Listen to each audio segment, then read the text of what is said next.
Live షోకి తిరిగి స్వాగతం. 2019లో ఏపీ ముఖ్యమంత్రి శ్రీ చంద్రబాబు నాయుడు గారు ప్రధాని అవుతారని, ఆయన కుమారుడు లోకేష్ ముఖ్యమంత్రి అవుతారని, కేంద్ర మంత్రి వెంకయ్య నాయుడు గారు రాష్ట్రపతి అవుతారంటూ టీడీపీ ఎమ్మెల్సీ సీనియర్ నేత వైవీబీ రాజేంద్ర ప్రసాద్ చేసిన వ్యాఖ్యలతో ఏకీపిస్తారా అంటే 46% మంది అవునని, 54% మంది కాదంటున్నారు. ఇక అతిథుల పరిచయం.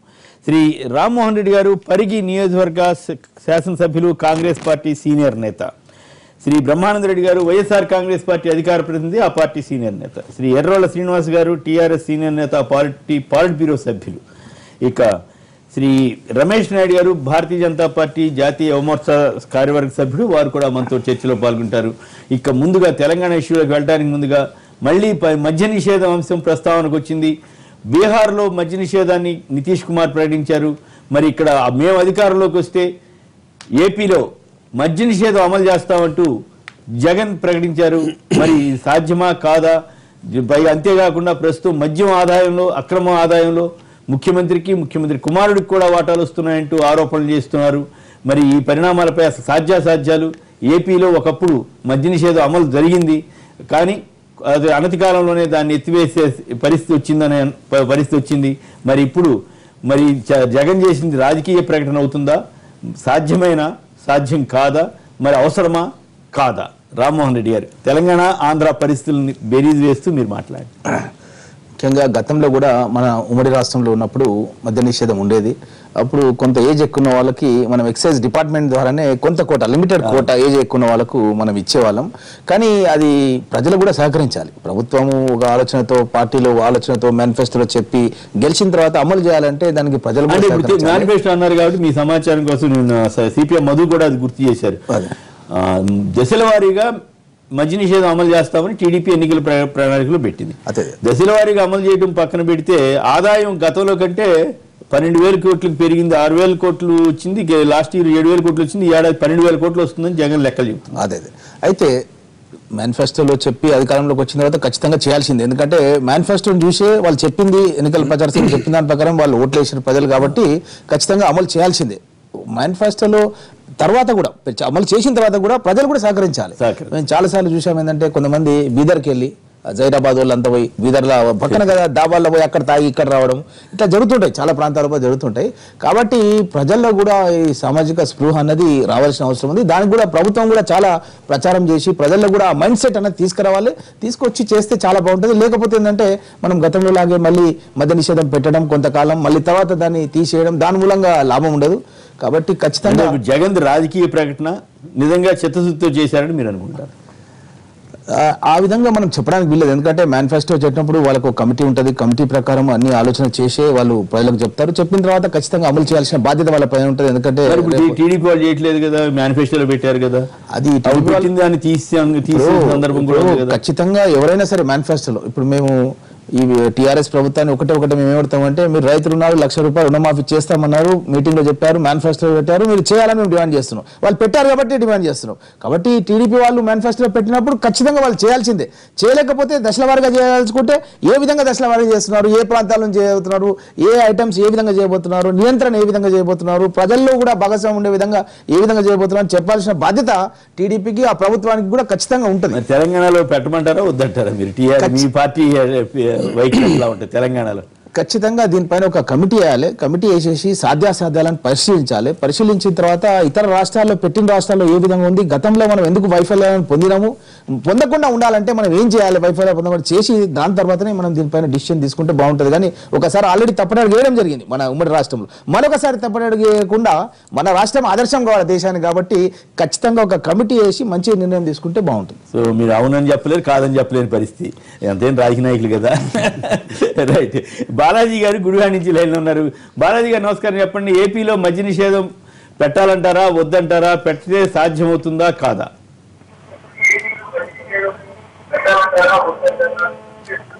మీ టీవీ ఏంటో మాట్లాడుకోండి. ప్లీజ్ మాట్లాడండి. మద్యపానంలో ఫస్ట్ బాధ్యత మా తమ్ముడేనండి. ఎవరిది? ఫస్ట్ మా తమ్ముడే బాధ్యత అండి. అదేంటి? తాగి తాగి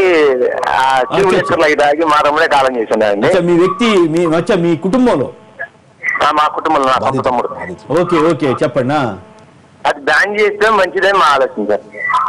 బ్యాన్ చేయాలనేది మీ వ్యక్తిగత అనుభవం రీత్యా చెబుతున్నారు మీ తమ్ముడి గారి దీంతో అనుభవం. ఆయన ఏమైంది? ఆయన చనిపోయారా? చనిపోయారండి. అయ్యయ్యో, బాగా తాగే 24 సంవత్సరాలండి కుర్రాడు. అయ్యయ్యో పాపం, చాలా బ్యాడ్. మరి అంటే సాధ్యం అవుతుందా? మరి అందరూ సహకరిస్తారా? ఇప్పుడు రామ్మోహన్ రెడ్డి గారు పరిగి ఎమ్మెల్యే గారు అంటున్నారు సహకరించాలి ప్రజలంతా అంటున్నారు. ప్రజల్లో సహకరించాలి, అట్లాగే రాజకీయ పార్టీలు కూడా చిత్తశుద్ధి ఉండాలి, అది కూడా పాయింట్. సాధ్యం అవుతుందంటారా? అవుతుంది సార్, జనాలందరికి కూడా ఉందండి. కాకపోతే ఈ నాయకులు, ఈ వ్యాపారస్తులు వ్యాపారం కోసం ఈ జనాన్ని నాశనం చేస్తున్నారు సార్. జనాన్ని నాశనం చేస్తున్నారు. ఎలక్షన్ లో మరి నకిలీ మద్యం సప్లై చేశారని, మద్యం సప్లై చేశారని రకరకాల ప్రచారాలు చేస్తుంటాయి, జరుగుతూ ఉంటాయి. మరి ముందు ఈ కంట్రోల్ అయితే ఎలక్షన్ లో ఇవ్వటం మానితే అప్పుడు కొంతమంది కంట్రోల్ అవుతుందేమో. ఎలక్షన్ లోనే మానేయాలి సార్. ఈ బెల్ట్ షాపులు కూడా ఎత్తేయాలి సార్. అడుగు ఒక బెల్ట్ షాప్ ఉంది సార్.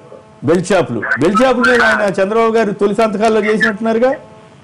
ఏం లేదు సార్, గుడివాడ చుట్టూ సరౌండింగ్ పల్లెటూరులో ఒక్కొక్క పల్లెటూరులో 3 బెల్ట్ షాపులు ఉంటాయి సార్. 3 తెలియకుండా.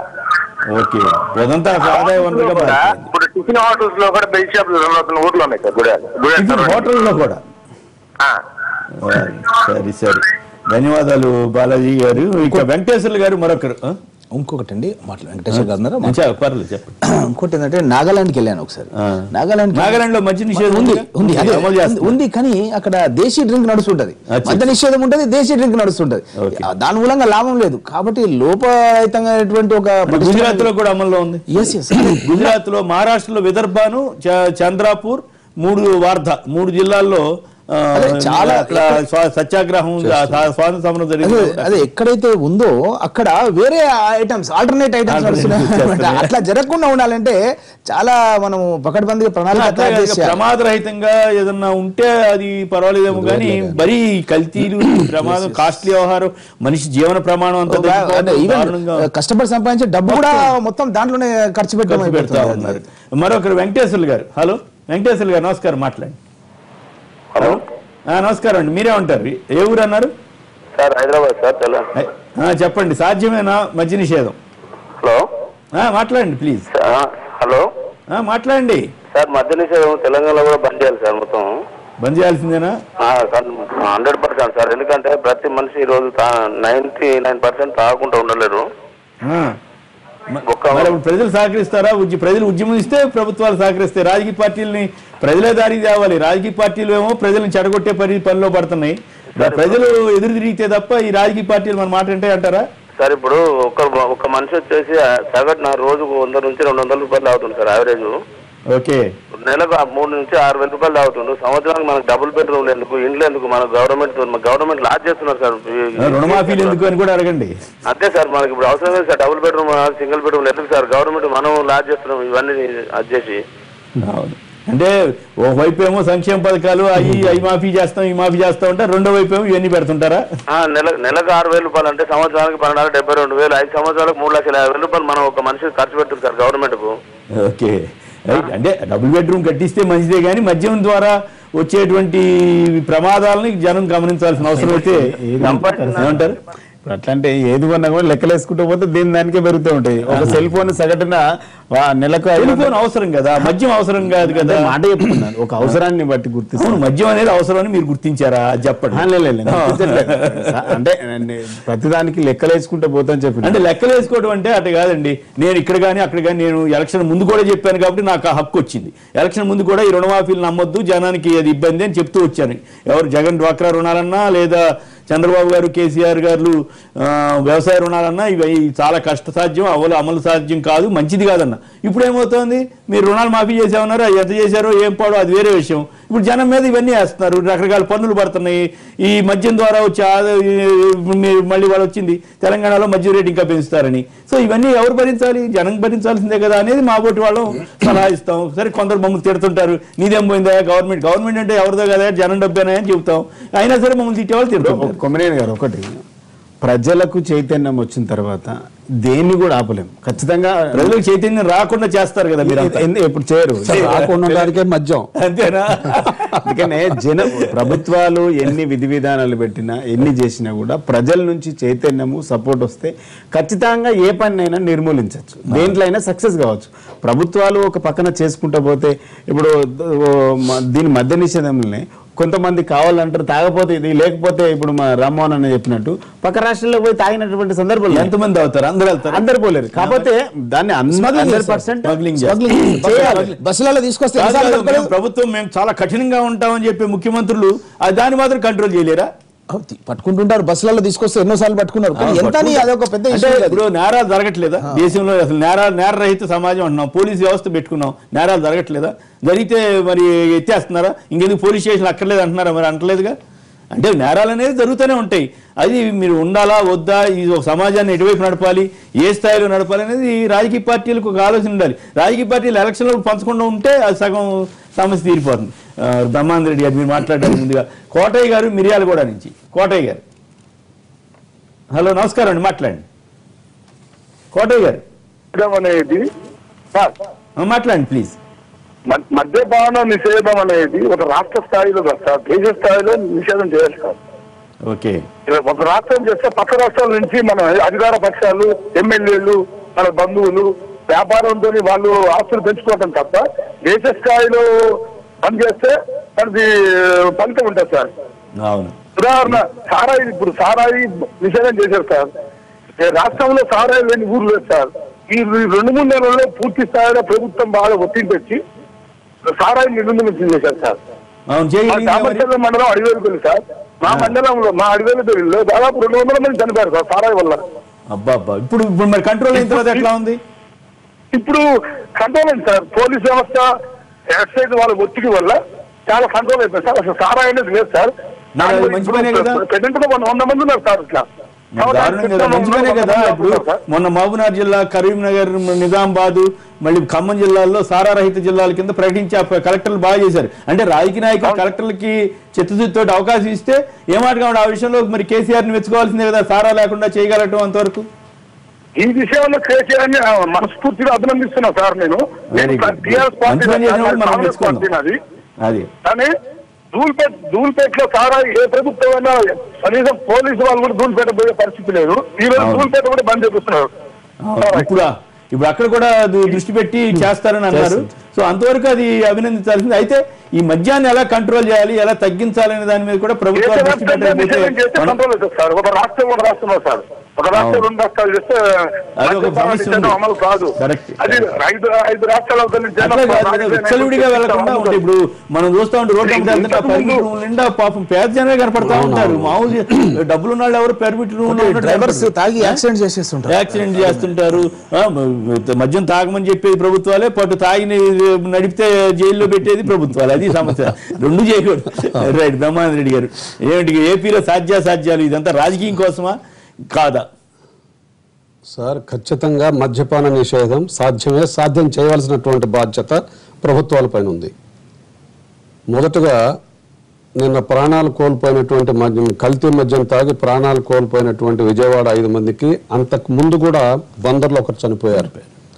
వాళ్ళందరికీ కూడా సంతాపం తెలియపరుస్తూ, ప్రభుత్వం ఎంత బాధ్యతారాహిత్యంగా ఉందంటే మద్యపాన నిషేధం అవసరం అని చెప్పి, మద్యాన్ని నియంత్రించవలసినటువంటి అవసరం ఉందని చెప్పి ఎన్నికలకు ప్రజల యొక్క సహకారాన్ని కోరేటప్పుడు, ఓట్లను కోరేటప్పుడు నేను 5వ సంతకం మద్యపానాన్ని దఫాల వారీగా పూర్తిగా రద్దు చేసే ప్రయత్నం చేస్తాను, బెల్ట్ షాపులు పూర్తిగా రద్దు చేస్తున్నాను అంటే, బెల్ట్ షాపులు చట్టం చేసింది ఏం కాదు. ఆయన పాపం దానికి ఆయన చంద్రబాబు నాయుడు గారే దానికి బెల్ట్ షాపులకు మార్గాన్ని చూపించి బెల్ట్ షాపులను స్థాపించారు. కాబట్టి వాటిని ఆయన టైంలోనే వచ్చింది. మీరు ఒకసారి ఆలోచించండి. ఉమ్మడి మద్రాసు రాష్ట్రంలో మద్యపాన నిషేధం కొనసాగుతూ ఉంది. ఆ తర్వాత ప్రకాశం పంతులు గారు మన రాష్ట్రం వచ్చిన తర్వాత కూడా మద్యపాన నిషేధం కొనసాగింది. ఆ తర్వాత ప్రత్యేక పరిస్థితుల్లో మద్యపాన నిషేధాన్ని ఎత్తివేశారు. మళ్ళా మద్యపానానికి ఎక్కువ మంది పేద వర్గాలంతా కూడా బానిసలై నష్టపోతున్నారు, కుటుంబాలని ఆర్థికంగా కుంటుపడేటటువంటి పరిస్థితులు ఏర్పడుతున్నాయని చెప్పి పాపం కీర్తిశేషులు ఎన్టీ రామారావు గారు మద్యపాన నిషేధాన్ని ఏర్పాటు చేసి దాదాపుగా 90% అమలు జరిగింది. ఒక్కసారి ఆలోచన చేసినట్లయితే గ్రామాల్లో ఉన్నటువంటి పేద వర్గాలు కానీ, గ్రామాల్లో ఉన్నటువంటి రైతులు కానీ, రైతు కూలీలు కానీ ఎవరికి తెలియకుండా చాటు నేను జరుగుతుందేమో తెలియదు కానీ ఖచ్చితంగా అమలు జరిగింది. అయితే మరి అన్నవాళ్ళు చెప్పినట్లుగా రాష్ట్రాల ప్రక్కన ఉన్నటువంటి రాష్ట్రాలను తెచ్చుకున్నారంటే 10% 5% జరగచ్చేమో, కానీ 90% అమలు జరిగింది. పని చేసుకొని కుటుంబాలను పోషించేటటువంటి వారు, నిత్యం కూలీలుగా ఉండేటటువంటి వారు కూడా ఆ కుటుంబాన్ని చక్కగా పోషించుకున్నటువంటి పరిస్థితులు కొనసాగినాయి. మళ్ళీ ఆ తర్వాత ఎన్టీ రామారావు గారిని దురదృష్టవశాత్తు పాపం చంద్రబాబు నాయుడు గారు ఒక్క పోటు వేశారు, ఆయన పక్కకి వెళ్ళిపోయారు. ఆయన వచ్చారు. వచ్చిన తర్వాత ఆయన చేసింది ఏంటి? అసలు ఇంటింటికి తాగాలి, ప్రతి ఒక్కరిని తాగించి తద్వారా రెవెన్యూని తీసుకొచ్చి ఆ రెవెన్యూ తోటి ప్రజలను ఆకొట్టుకునేటటువంటి దానికి ప్రయత్నం చేయాలా, ప్రజల్ని మద్యానికి బానిసనం చేయాలనేటటువంటి విధంగా బెల్ట్ షాపుల్ని కొత్తగా ఇవ్వడం మొదలుపెట్టారు.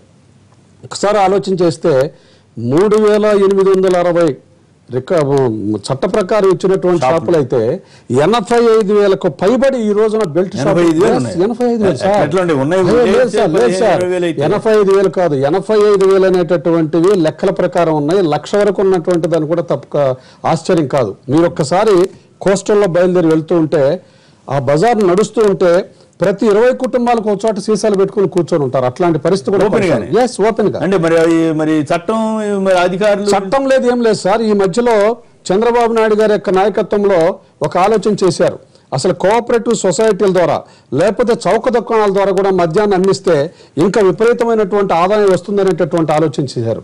మీరు ఒకసారి ఆలోచన చేస్తే జూన్ నుండి ఆయన ఎన్నికైన తర్వాత జూన్ నుండి మార్చి వరకు జరిగినటువంటి 10 మాసాల్లో 6,600 కోట్ల రూపాయల ఆదాయం వస్తే అది కేవలం మళ్ళా ఈ 2015 వచ్చేటప్పటికి 6 మాసాలకే 7,050 కోట్ల రూపాయలని ఆర్జించినటువంటి పరిస్థితులు కనపడుతున్నాయి. అంటే 50% గ్రోత్, అంటే 10 monthsకి 12,000 అవుతుంది. అంటే 50% గ్రోత్ని తీసుకొచ్చారు. నేను అడుగుతున్నా, చంద్రబాబు నాయుడు గారి యొక్క పాలనలో మహిళాభిధానికి కానీ, లేకపోతే ఇరిగేషన్కి కానీ, లేకపోతే ప్రజాహిత కార్యక్రమాలకు సంబంధించినటువంటి దేనికైనా 5% కూడా గ్రోత్ వచ్చినటువంటిది లేదు. కానీ మద్యాన్ని మాత్రం 50% తీసుకెళ్లారు. దాన్ని ఇంకా 100% పెంచేటటువంటి విధంగా చేసుకెళ్తున్నారు. అంటే గుడి లేదు, స్కూలు లేదు, మరి హైవే రోడ్డు ప్రక్కన ఒకవేళ విపరీతమైనటువంటి యాక్సిడెంట్లతో కుటుంబాలు యాక్సిడెంట్లో పోతూ ఉంటే దీనికి కారణం కేవలం మద్యాన్ని సేవించి నడిపేటటువంటి డ్రైవర్లను చెప్తూ ఉన్నారు. దాని మీద యాక్షన్ తీసుకుంటున్నాం అన్నారు. ఏ విధమైనటువంటిది లేదు. అంటే కేవలం ప్రతి మనిషికి ఇంకొక వాస్తవ పరిస్థితి సార్. గ్రామాల్లో మేము వ్యవసాయ కుటుంబాల్లో ఉన్నటువంటి వాళ్ళమే. గ్రామాల్లోకి వెళితే ఈ రోజున వ్యవసాయ కూలీలుగా రైతు కూలీలుగా పనిచేసుకునేటటువంటి వారికి నీళ్లు పెట్టడానికి వచ్చినా, పనిచేయడానికి వచ్చినా ఒక మద్యం బాటిల్ ఇస్తేనే రాత్రిపూట నీళ్లు పెట్టేటటువంటి అనుకున్న వస్తున్నారు. ఇది వాస్తవం. ప్రతి రైతు పూర్తిగా చంద్రబాబు నాయుడు గారి యొక్క నాయకత్వంలో పూర్తిగా గవర్నమెంట్ ఎవరికి సంబంధం సార్? పాలకులకు సంబంధం కాదా? ఇది దీని ద్వారా ప్రజలకు అన్యాయం జరుగుతుంది, నష్టపోతున్నారు అనేటటువంటి భావంతోనే కదా మేనిఫెస్టోలో పెట్టింది. సార్, ప్రభుత్వం మద్యం దొరకనేకుండా నియంత్రించాలి.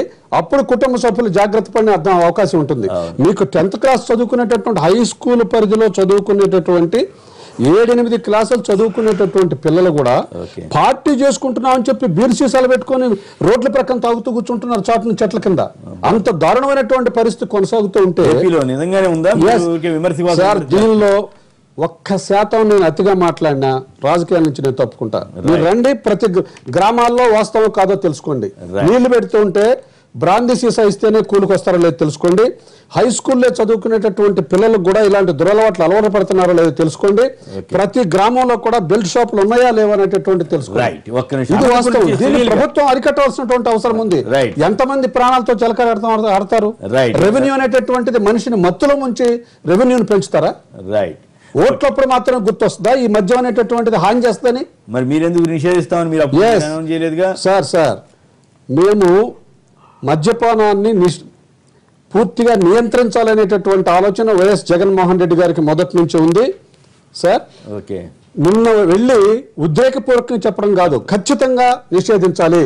మరి ఈ రోజు స్వయాన ప్రధానమంత్రి గారి స్టేట్ లో మద్యపాన నిషేధం కొనసాగుతోంది కదా, దాన్ని ఇక్కడ కూడా అమలు పరిచేటటువంటి దానికి ప్రయత్నం చేయవలసినటువంటి అవసరం ఉంది, ఖచ్చితంగా అమలు పరచాలి. రైట్. అనంతపురం నుంచి సునీల్ గారు మీ దగ్గర ఎట్లా ఉంది? ఈ బ్రహ్మానంద రెడ్డి గారు చెప్పే అట్లా ఎంతవరకు వాస్తవం ఉంది అనుకుంటున్నారు మీరు? సార్ నమస్తే సార్. నమస్తే, మాట్లాడండి సార్. మీరు ఏమన్నా వైఎస్ఆర్ పార్టీ బినామా సార్ కేసీఆర్ గారు? ఏమైంది? మీరేమన్నా వైఎస్ఆర్ పార్టీ బినామా సార్?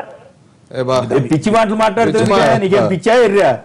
పిచ్చి మాటలు మాట్లాడితే నీకే నష్టం. నేను ఇప్పుడు అడిగింది ఏంటి, నువ్వు చెప్పేది నీకు పిచ్చి ఉంటే దేశం అందరికీ అంటించమాకండి దయచేసి. కాదమ్మా సునీల్ గారు, నీకు వచ్చినటువంటి చక్కని అవకాశాన్ని, నీకున్నటువంటి ఆలోచనలు సమాజానికి ఉపయోగపడేటువంటి మాటలు యువకుడిగా చెప్పాలి. నువ్వు తాగదలుచుకుంటే తాగు, అంతేగాని మధ్యలో మమ్మల్ని అందరినీ ఎందుకు ఆడకీళ్ళకి తాగి మాట్లాడుతావు బిడ్డ? తాగి మాట్లాడకూడదు అట్లా. రైట్. మరొకరు, హలో, వెంకట్ గారు నల్గొండ నుంచి వెంకట్ గారు నమస్కారం, మాట్లాడండి. Good morning sir. నమస్కారం, మాట్లాడండి ప్లీజ్. సార్ నేను సాధ్యమా కాదా ఈయన చెప్పేదా? ఇప్పుడు బ్రహ్మానంద రెడ్డి గారు చాలా విషయాలు చెబుతున్నారు, అందులో వాస్తవం ఉందా లేదా? ఈ మాట నేను అడిగితే అట్లా మాట్లాడితే మాట్లాడాలి, చెప్పండి దయచేసి మాట్లాడండి. సార్, పూర్తిగా నిషేధించడం అనేది అది సాధ్యమయ్యే పని కదా సార్.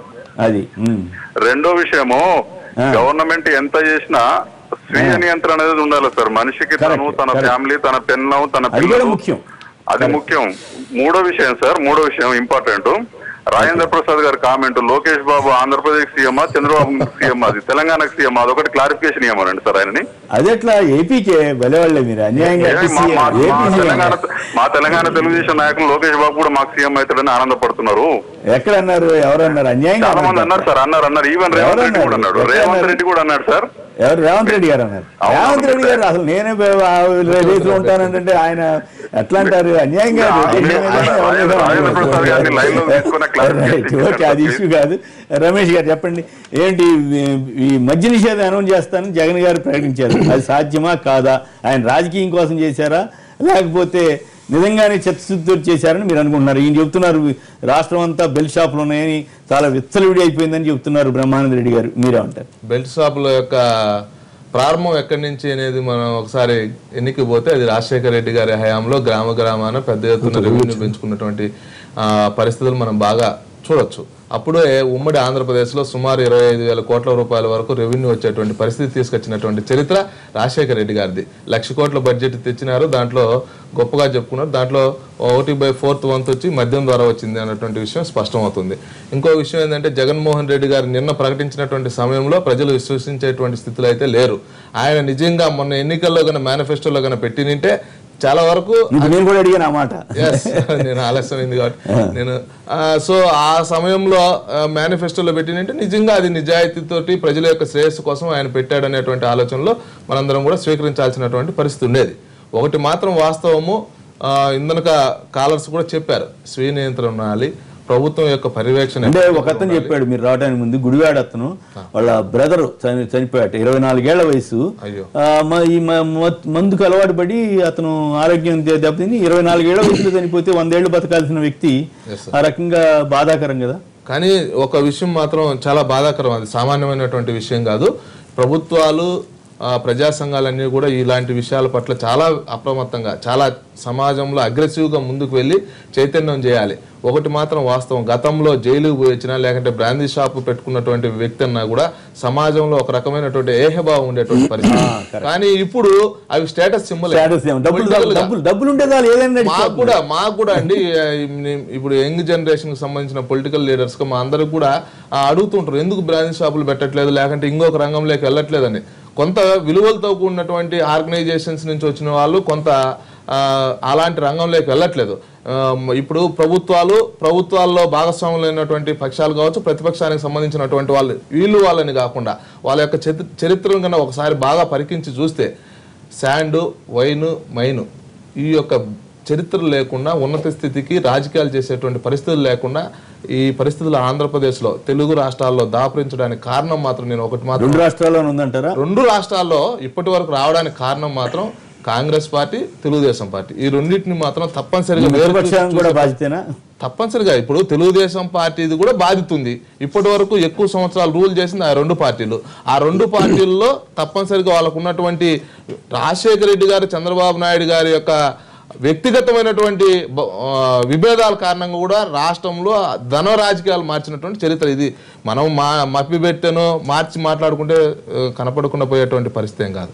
కానీ ఒకటి వాస్తవాలు బ్రదర్, నేను వాస్తవం చెప్పిన మేము మిత్రపక్షానికి సంబంధించిన వ్యక్తిగా అయినప్పటికీ కూడా నేను వాస్తవం చెప్పిన నువ్వు స్వీకరించాలి దయచేసి. దానిలో స్వీకరించకుండా ఉండడం అనేటటువంటి ఏకీవిస్తున్నందుకు నేను ధన్యవాదాలు. మీరు ఏకీవిస్తున్నందుకు నేను ధన్యవాదాలు. రైతు కుటుంబం మీతో కూడా నేను ఏకీవిస్తున్నాను. రైతులు సార్ దయచేసి ఆయన ఒక మాట చెప్పాడు, వాడికి 10 రూపాయలు తక్కువ ఇచ్చినా పర్లేదు కూలీ, కానీ వాడికి వచ్చేటువంటి రోజువారీ కూలీతో పాటు ఒక క్వార్టర్ బాటిల్ ఇచ్చేటువంటి సంస్కృతి మాత్రం క్రమేణా గ్రామాల్లో చాలా గ్రామాల్లో స్టార్ట్ అయింది. చాలా మంది ఒకవేళ నాకు రాలేదనుకోండి, అవతల వ్యక్తికి ఎక్కువ మంది పోతున్నారు అనుకోండి, నాకు పని ఆగిపోయేటువంటి పరిస్థితి ఉంటే వీడు ఆఫర్ చేస్తున్నాడు డీల్ అయితే నేను నీకు ఎక్స్ట్రా బోనస్. ఇలాంటి పరిస్థితులు ఖరీదైన ముందు అనుకుంటే అదేం సార్ మీకు గ్రామాల్లో మనం వాస్తవాలు మాట్లాడుకుంటున్నాం కాబట్టి గ్రామాల్లో ఎలక్షన్స్ లో కేసులు తీసుకొచ్చి ఇళ్ళమటిస్తే తాగే అలవాట్లైనటువంటి వాళ్ళు ఆ కేసులు అక్కడ పెట్టుకొని అదే ఉల్లిపాయలు తీసుకొస్తే ఆ బాటిల్ ఇచ్చి ఉల్లిపాయలు తీసుకుంటారు. నిత్యావసర వస్తువులు రేట్లు పెరిగిపోయేటప్పటికి ఒక రిక్షా మీద తీసుకొని వచ్చి పాత సామాన్లకు కానీ మీకు ఇట్లా మాట్లాడితే దాని అర్థం అది బహిరంగంగా ప్రకటన చేయకుండా వస్తారు. ఈ బాటిల్ ఇస్తే నిత్యావసర వస్తువులు ఇస్తున్నారు. ఈ విధంగా గ్రామాల్లో జరుగుతుంటే మనం ఎన్నాళ్ళు రాజకీయంగా వ్యవహరిద్దాం. తర్వాత బ్రదర్ చిన్న ఇప్పుడు మీరు చెప్పారు ఏమని, రాజశేఖర రెడ్డి గారే బెల్ట్ షాపులకు ఆద్యుడని. మనం వాస్తవం మాట్లాడుకోవాలి. అసలు మీకు మద్యపాన నిషేధం అనేటటువంటి దాన్ని ఈ రాష్ట్రంలో అమలుపరిచినటువంటి మహనీయుడు ఎన్టీ రామారావు గారు. సార్, ఎన్టీ రామారావు గారి దగ్గర నుండి మద్యపాన నిషేధాన్ని తప్పించి వేసి పూర్తి స్థాయిలో దొరికినంత మద్యాన్ని తీసుకొచ్చి ఇచ్చి బెల్ట్ షాపులు ఏర్పాటు చేసినటువంటిది చంద్రబాబు నాయుడు గారి ద్వారా కదా. ఎన్టీ రామారావు గారి దగ్గర నుండి రాజకీయంగా రాజశేఖర రెడ్డి గారు అవంత అధికారాన్ని తీసుకోలేదు కదా. ఆనాడు మేము కూడా తెలుగుదేశంలో ఉన్నాను బ్రదర్. ఈ రోజు మీరు మిత్రపక్షాలు, నేను తెలుగుదేశంలో ఉన్నా. తెలుగుదేశం పార్టీలో జిల్లా పార్టీ ప్రెసిడెంట్ చేశారు. కొన్ని కార్యక్రమాలని ఎన్టీ రామారావు గారు తీసుకొచ్చినటువంటి గ్రామాలకు సంబంధించినటువంటి కొన్ని సిమెంట్ రోడ్ల నిర్మాణం కానీ లిఫ్ట్ ఇరిగేషన్ స్కీమ్స్ కానీ వీటిని చాలా అప్రిషియేట్ చేస్తూ ప్రచారం చేశాం. ఆయన యొక్క సిద్ధాంతాలకు కట్టుబడి పనిచేశాం. అయితే చంద్రబాబు నాయుడు గారు వచ్చిన తర్వాత ఎన్టీ రామారావు గారు పెట్టినటువంటి ప్రజాహిత కార్యక్రమాలు అన్నింటినీ కూడా తొంగలో తొక్కి రాజకీయమైనటువంటి స్వార్థపరమైనటువంటి మీరు చెప్పారు ఏది డబ్బు రాజకీయాలని చెప్పి. మీరు ఒక్కసారి ఆలోచన చేయండి. డబ్బుతో ఓట్లను కొనుగోలు చేసేటటువంటి విధానం అనేటటువంటి దానికి ఆద్యుడు చంద్రబాబు నాయుడు గారు. డబ్బు రాజకీయాలు వచ్చిన తర్వాత ప్రజాసేవకులు కాకుండా ప్రజలతో సంబంధం లేనటువంటి వ్యాపారులు 6 నెలల ముందు వచ్చి కోట్ల రూపాయల పార్టీకి ఇచ్చి సీట్లు తీసుకొని పాలించేటటువంటి దానికి అవకాశాలు కల్పించినటువంటి మనిషి చంద్రబాబు నాయుడు. కాబట్టి మొదటి నుండి ప్రజాసేవ చేయాలని చెప్పి వ్యవసాయ కుటుంబాల్లో పుట్టి లేకపోతే పేద కుటుంబాల్లో పుట్టి సర్వీస్ చేసేవాళ్ళంతా రాజకీయాలు మానుకొని సేవకులుగా మిగిలారు, ఇళ్లలో ఉన్నారు. ఒక్క నిమిషం, రాజేష్ గారు తెనాలి నుంచి లైన్లో ఉన్నారు. రాజేష్ గారు నమస్కారం, మాట్లాడండి. రాజేష్ గారు హలో, నమస్కారం, మాట్లాడారు. నమస్కారం. మీ దగ్గర ఎట్లా ఉంది? నిజమేనా మీరు చెప్పేయన్ని కూడా అక్కడ అంత దారుణంగా ఉందా గ్రామాల్లో పరిస్థితి? లేదండి, అంటే ఇది మద్య నిషేధం అనేది అసలు ఏ పార్టీ కూడా చేయలేని పరిస్థితి. గుజరాత్ ఒకటి మద్య నిషేధం చేసి బాగుపడేది నెంబర్ 1 స్థాయిలో ఉందని నేను జగన్ గారు అభిషేకం అన్నారు. కానీ ఆ పని రాజశేఖర రెడ్డి ఎందుకు చేయలేస్తారు? వాళ్ళ సొంత తండ్రి సీఎం అన్నప్పుడు. కాకపోతే ఏంటంటే ఒక్కొక్క రాష్ట్రంలో ఆ ఎకనామిక్ పరిస్థితి మీద నడపద్దని డిసైడ్ చేస్తారు. ఇంకోటి మీరు హైదరాబాద్ చుట్టుపక్కల చూడండి, పెద్ద పెద్ద కన్వెన్షన్లు చూడండి, అందరు పొలిటీషియన్స్ ఈవెన్ వైఎస్ఆర్ జగన్ పార్టీకి సంబంధించిన నాయకులు అందులో కీలకమైన మనుషులందరూ కూడా పార్టీలు ఇస్తే పెద్ద ఎత్తున లిక్కర్ పార్టీలు చేస్తారు. ఫ్యామిలీ బంధుమిత్రుల్లో నేషనల్ ఇంటర్నేషనల్ లిక్కర్ బిజినెస్ ఉన్నాయి. అంటే ఆయన మీద ద్వేషం తనటం లేదు. అన్ని పార్టీల నాయకుల్ని చేయాలని ఒక ప్రభుత్వానికి అగెనిస్ట్ గా అపోజిషన్ లీడర్ ఏదో మాట్లాడాలని అన్న వ్యాఖ్యలే తప్ప వీళ్ళల్లో ఎవరెవరికి లేవండి? వైఎస్ఆర్ కాంగ్రెస్ పార్టీలు ఎంతమందికి లేవు? ఎంతమందికి వైన్ షాప్ లేవు? ఇదో కేవలం బాబు ఇది ఒక పార్టీలో నాయకులకే ఉందని కాదు, ఈ సంఘంలో ఉన్నటువంటి రాజకీయ వ్యవస్థలో మద్యాన్ని పోషించేటటువంటి విధంగా నడిచేటటువంటి విధానాన్ని అందరం కలిసికట్టుగా వ్యతిరేకించవలసినటువంటి అవసరం ఉంది, నియంత్రించవలసినటువంటి అవసరం ఉంది. 100% అమలుపరచలేకపోయినా 80% అమలు జరిగినా ముందు పేద వర్గాల్లో గ్రామాల్లో నివసించేటటువంటి వాళ్లకు న్యాయం జరుగుతుంది అనేటటువంటిది అందరూ ఒప్పుకోతారు. రాజేష్ గారు మీరు చెప్పింది చాలా వరకు వాస్తవం. అయితే అట్లా అని చెప్పి ఇట్లాగే యథేచ్ఛగా వదిలేయటమా, లేదా ఎక్కడైనా సరే ఒక చిత్తశుద్ధితో ఎవరైనా ప్రయత్నం చేస్తే ఎంకరేజ్ చేయటమా ఏంటి అనే దాని మీద ప్రజలు కూడా ఆలోచించాల్సిన సమయం ఆసైంది. మరి రైతులు కూలీలకి కూడా మందిచ్చి తీసుకెళ్లే పరిస్థితి అంటే చాలా ఆశ్చర్యంగా, చాలా ఎంత ప్రజల్ని ఇబ్బంది పెట్టే అంశాన్ని మనం గమనించాలి. లింగారెడ్డి గారు నమస్కారం అండి, మాట్లాడండి. అమెరికా నుంచి. హలో, కట్ అయినట్టుంది. మాట్లాడండి. ముఖ్యంగా మనం ఒక సైడ్ నుంచి ఏమో లిక్కర్ ఇవన్నీ కూడా పెరుగుతున్నాయి, ఒక సైడ్ నుంచి ఆరోగ్యశ్రీ స్కీమ్ పెడుతున్నాము, చీఫ్ మినిస్టర్ రిలీఫ్ ఫండ్ వేల కోట్ల రూపాయలు అటు సైడ్ నుంచి మళ్ళీ స్పెండ్ చేస్తున్నాం. ఒక సైడ్ నుంచి ఆరోగ్యం స్పాయిల్ చేస్తున్నాం, ఒక సైడ్ నుంచి స్పెండ్ చేస్తున్నాం. అయితే నేను బాగా మా తెలంగాణ ప్రాంతం లోపల గ్రామాల లోపల రైతులు కానీ అదేవిధంగా రైతు కూలీలు కానీ నిశ్చితంగా చిన్నప్పటి నుంచి గమనిస్తున్నాను. నా చిన్నప్పుడు పొద్దున్నే ఒక గంప నిండా తైద రొట్టెలు, సజ్జన్నము, అంబలి ఇవన్నీ కూడా వాళ్ళు బాగా పొద్దున్నే మబ్బులో లేచిపోయి 5 గంటలకల్లా పొలానికి పోయి 11 గంటలకల్లా 10 గంటలకల్లా మళ్ళీ ఇంటికి వచ్చి తినేవాళ్ళు. అయితే ఇప్పుడు అది చేంజ్ అయిపోయింది. మనము బియ్యం వచ్చిన తర్వాత ఏమైందంటే మనము ఏదైతే రైస్ ఇస్తున్నామో ₹2 కిలో బియ్యం రూపాయి చేసిన తర్వాత ఏమైందంటే ఆ పోషకాలు ఉన్నటువంటి ఆహారం తినకుండా ఇది అన్నానికి అలవాటు అయిపోయారు జనాలంతా కూడా. ఈ డ్రింక్ ఒకటి అలవాటు అయిపోయింది. అయితే ఈ ఆహారం తీసుకోవడంలో డ్రింక్ తీసుకోవడంలో చేంజెస్ వచ్చిన తర్వాత ఈ డ్రింక్స్ మూలంగా లైఫ్ స్పాన్ అనేది నేను గమనిస్తున్నాను. ఆ వెనకటి మనుషులు గట్టిగా ఉన్నారు, వాళ్ళు పోషక పదార్థాలు చిన్నగా ఉన్నప్పుడు మంచిగా తిన్నారు కాబట్టి ఇప్పటికి గట్టిగా ఉన్నారు. కానీ ఇప్పటి జనరేషన్ లో ఉన్న వాళ్ళు 50 ఏళ్లకు 60 ఏళ్లకే ఆ శక్తి సామర్థ్యాలు లేవు, చనిపోతున్నారు కూడా. చిన్నగా ఏదైనా ప్రమాదం ఏంటంటే చనిపోతారు. కాబట్టి ఆ పోషక పదార్థాలను వచ్చే విధంగా చేయాలి. అదే విధంగా వెనకటికి బాయిల నీళ్లు తెప్పించుకొని తాగేటోళ్ళం మా దగ్గర. ఇప్పుడేమైతే బోర్లకి వెళ్ళి తీసుకుంటాం కదా, ఫ్లోరైడ్ వాటర్ అనమాట. సో కాబట్టి ఖచ్చితంగా మనం మళ్ళొకసారి బ్యాక్ వెళ్ళి అప్పుడు పోషక పదార్థాలు ఏ విధంగా ఉండే అప్పుడు నీళ్ళు తాగేవాళ్ళు, చెట్టు నుంచి నీళ్ళు, అది ప్రోత్సహించాలి, అట్లాంటిది ప్రోత్సహించాలి. సో అది కాకుండా ఇప్పుడు కళ్ళు ఏమైందంటే ఊర్లల్లో కళ్ళు వాళ్ళ హాస్పిటల్ మెంటల్ హాస్పిటల్ జన అవుతున్నారు. వాళ్ళ డాక్టర్ ఏం చేస్తుండే కళ్ళు తెచ్చి తాపిన తర్వాత మంచిగా అవుతున్నాడు. అట్లాంటి పరిస్థితి ఉన్నది. రైట్. లింగారెడ్డి గారు చికాగో నుంచి లైన్ లో ఉన్నారు. లింగారెడ్డి గారు నమస్కారం, మాట్లాడండి. లింగారెడ్డి గారు, హలో. లింగారెడ్డి గారు మాట్లాడండి దయచేసి. హలో సార్, మాట్లాడండి. Good morning sir. నేను చికాగో నుంచి మాట్లాడుతున్నాను. లింగారెడ్డి, మాది ప్రకాశం డిస్ట్రిక్ట్ సార్, మాది కొనిజేడు.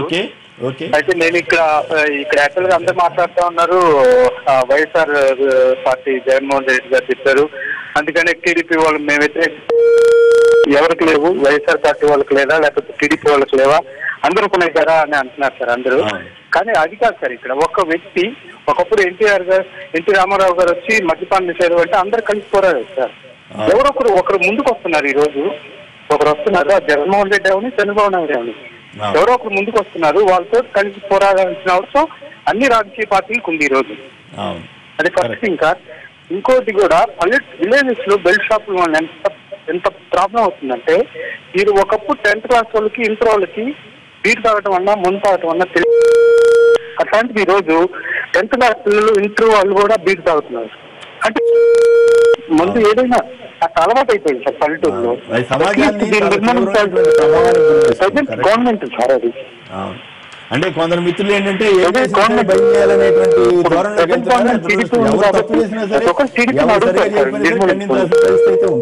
సరే, రెండు విషయాలు ఏంటంటే ఒకటి, ఆంధ్రప్రదేశ్ రాజకీయాల్లో వచ్చినటువంటి దరిద్రపు రాజకీయాల కారణంగా అక్కడ ఉన్నటువంటి యువతను మలుచుకోవడం కోసం వీళ్ళు అలవాటు చేశారు. అక్కడ ఉన్నటువంటి గ్రామ క్షేత్ర స్థాయిలో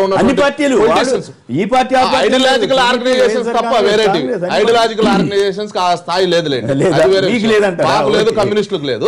రెండోది ఏంటంటే, గుజరాత్ లాంటి రాష్ట్రాల్లో ఏంటంటే సహజంగా వాళ్ళు మద్యానికి లేకపోతే మాంసానికి కొంత దూరంగా ఉండేటువంటి బై నేచర్గా వాళ్ళ ఉన్నటువంటి అలవాటు కారణంగా అక్కడ మద్యపాన నిషేధం అమలు చేసినటువంటి సమయంలో ఆ ప్రభుత్వం సక్సెస్ అయింది.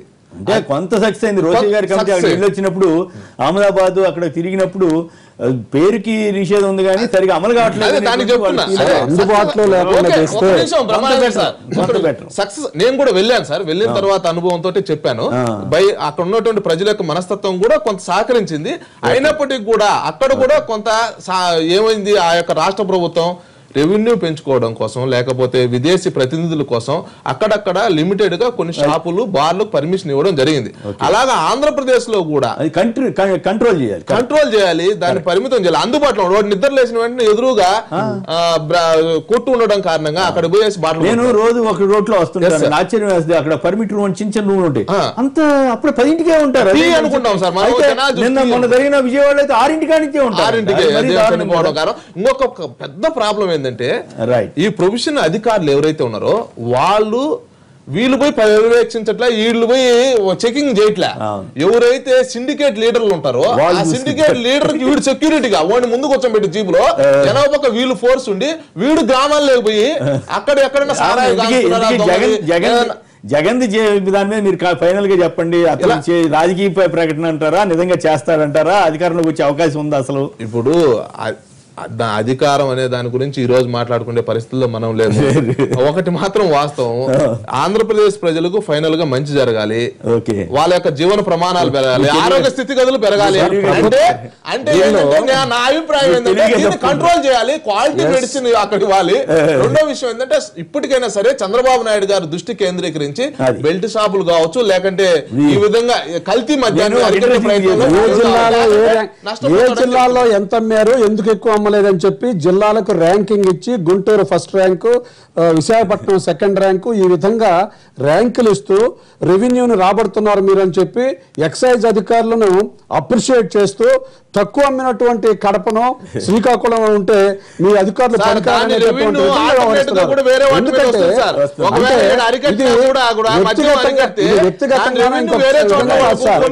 ప్రభుత్వాలు బాధ్యత వహించాల్సినటువంటి అవసరం ఉంది. దీనిలో 75% అమలు జరిగినా కూడా పేద వర్గాల నుండి 90% నష్టాన్ని తప్పించడానికి అవకాశం ఉంటుంది అనేటటువంటి భావంతో. సందర్భంలో ఒక విషయం, ఇంట్రెస్టింగ్ విషయం ఏంటంటే నాకు బాగా గుర్తు, నేను కూడా అప్పట్లో అన్ని చూశాను కదా, ప్రభుత్వాలు వైఖరిని బట్టి కూడా మీడియాలో కూడా రకరకాల కథనాలు వస్తుంటాయి. అప్పట్లో సక్సెస్ కొంత జరుగుతున్నప్పుడు అబ్బో మద్య నిషేధం వల్ల ప్రతి కుటుంబంలో ఇంత ఆదాయం పెరిగిందని కథనాలు వచ్చినాయి. ఆ తర్వాత ప్రభుత్వం సడలించదలిచింది, అబ్బో ఇంత నష్టం జరిగిపోతుంది, అక్కడి నుంచి దోపిడీ జరుగుతుంది, ఇక్కడ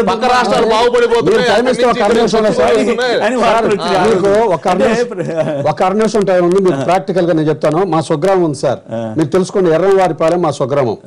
మా గ్రామంలో తాగి బజార్ను కనిపడేటటువంటి మనిషి ఉండేవాడు కాదు 10 సంవత్సరాల క్రితం. 10 సంవత్సరాల క్రితం వరకు మాకు అందుబాటులో ఉండేది కాదు. ప్రక్కడ నూతలపాడో ఆదిపూడ వెళ్ళవలసిన అవసరం ఉంది. ఒక్కరు కూడా మొత్తం ఊరు మొత్తం మీద లెక్కేసుకుంటే 2 తాగుతారనేటటువంటి తెలుసు. ఆ తర్వాత బెల్ట్ షాప్ అనేటటువంటిది ఒకరు తీసుకొచ్చి అమ్మడం మొదలు పెట్టారు. మేము ఒంగోలు వెళ్ళాం, ఈ రాజకీయ పరంగా హెడ్ క్వార్టర్స్కి వెళ్ళాం. వెళ్ళిన తర్వాత ఈ 6-7 సంవత్సరాల్లో 90% ఇప్పుడున్నటువంటి జనరేషన్ లో తాగనటువంటి వాడు ఎవరో లెక్క వేసుకోవాల్సిన పరిస్థితి. అంతా పనిచేసేటటువంటి వాళ్ళే. అంటే ఏంటి, బెల్ట్ షాప్ తీసుకొచ్చి ఎర్రవారిపాలెంలో పెట్టినందువల్ల 90% అలవాటు పడ్డారు. అదే కనుక గతంలో లాగా ఎక్కడో చోట ఉంటే 9% మామూలు ఆపాలి. 20,000 రూపాయలు ప్రతి షాపుకు తీసుకునేటువంటి మామూలు విధానం ఆపాలి. సెకండ్స్ ఆపితే కొంత రామారావు గారు శ్రీకాకుళం నుంచి. రామారావు గారు నమస్కారం, మాట్లాడండి. రామారావు నమస్తే సార్. నమస్తే, మాట్లాడండి ప్లీజ్. సార్, ఇది పూర్తిగా మద్యపానం నిషేధిస్తే అసలు ఈ సంక్షేమ పథకాలు అవసరం లేదు సార్. ఏమంటారు? రూపాయి కిలో బియ్యం అని లేకపోతే ఏవో పథకాలు అనేసి అవసరం లేదు. ఎందుకంటే ప్రతి ఒక్కరికి ఆదాయం వస్తుంది, ఆదాయం సరిపోతుంది సార్. కరెక్ట్. అంటే సరిపోయినా సంక్షేమ పథకాలకు ఇంత ఏది రుణమాఫీలు అనండి లేదా మరి అన్యాయం. కిరణ్ గారు అప్పుడు మేము మాగొట్టడానికి కూడా అన్నాం, రూపాయి చేయటం ఏంటి సార్ అంటే అప్పుడు ఆయన అవసరాల కోసం ఆయన చేశారు. ఇప్పుడు కేసీఆర్ గారు కంటిన్యూ చేస్తున్నారు, మరి చంద్రబాబు గారు కంటిన్యూ చేస్తున్నారు. మరి మా బొట్టాలు మాట్లాడితేనేమో తెలుగుదేశం మాట్లాడితే మా ఇష్టమయ్యా కార్డులు ఎక్కువ ఉంటున్నాయి గ్రామాల్లో. కరెక్ట్ మిత్రమా రామారావు గారు మంచి మాట చెప్పారు, కరెక్ట్ అది. ఇప్పుడు సంక్షేమం పేరుతోటి ఈ రకమైనటువంటి వ్యవహారాలు జరగడం అనేది ఏ ప్రభుత్వం చేసినా సరే, మా ఓటాళ్ళు ఎవరు తిట్టినా సరే నేను ఇట్లాగే మాట్లాడతాను, ఖచ్చితంగా తప్పు అని అంటాను. మీకు ఎవరిని భజన చేసే ప్రసక్తే లేదు, మీరు భజన చేయాలని కోరుకున్నా మేము చేసే ప్రసక్తి లేదు, తప్పే అంటాం. సార్ ₹1 అయినా ఆనాడు ఎన్టీ రామారావు ₹2 కిలో బియ్యం పెట్టడానికి అంటే ఆ రోజులలో ₹2 అంటే 10 కిలోల బియ్యం కొనడానికి ₹20 కూడా లేనటువంటి దుస్థితిలో చాలా మంది పేదవాళ్ళు ఉన్నారు. మరి ఇప్పుడు రూపాయి కట్టిస్తున్నారు మీరు కానీ అక్కడ చంద్రబాబు గారు వీళ్ళిద్దరూ పెద్ద సంస్కరణ వాళ్ళు, పెద్ద ఆర్థికవేత్తలు కదా. నేను ఏమంటున్నా, అయితే సబ్సిడీ గవర్నమెంటే తీసుకొని మిగిలిన ఆదాయాన్ని గవర్నమెంట్ కడుతుంది. పేదల వైపు నుంచి మరీ ఫ్రీ అంటే బాగుండదు కాబట్టి ₹1 కొట్టి ఇప్పుడు గతంలో ఏమో లిమిటెడ్ ఉండదు. ఇలా ఈ రాష్ట్ర ప్రభుత్వం లిమిటెడ్ లేకుండా అన్లిమిటెడ్ గా కుటుంబంలో ఎంతమంది సభ్యులు ఉన్నా 6 కిలోల లెక్క ఇస్తా ఉన్నారు. అయితే ఈ పైసలు కూడా లేని వాళ్ళు చాలా మంది నిరుపేదలు ఇవ్వట్లేదు. అందరు ఎవరైతే వైట్ కార్డ్ రేషన్స్ ఉంటారో వాళ్ళకే ఇస్తున్నారు. దాన్ని ఒకటి రేషన్ కార్డులలో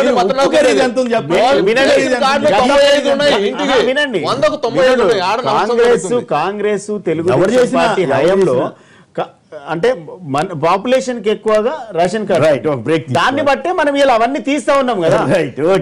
ఇంకోటి ఒక్క నిమిషం, ఆహార భద్రత చట్టం అనేది కాంగ్రెస్ ప్రభుత్వం తీసుకోవడం జరిగింది దేశవ్యాప్తంగా. 6 కిలోలు ఏదైతే అంటున్నాడు 5 కిలోలు ఆంధ్రప్రదేశ్ లో ఎప్పుడో వచ్చిందన్నా, కాంగ్రెస్ తీసుకొచ్చింది 6 కిలోలు దేశవ్యాప్తంగా ఇవ్వడం అనేది ఆహార భద్రత ఇస్తున్నాం కదా. ఫర్ ఎగ్జాంపుల్ ఎక్స్ట్రా ఇస్తున్నారు, మద్యం లోపల తీసుకున్నారు. మద్యాన్ని కంట్రోల్ చేసి వాళ్ళకి అందుబాటు రేట్లలో మద్యాన్ని కంట్రోల్ చేస్తున్న క్రమం ఇప్పుడు కల్తీ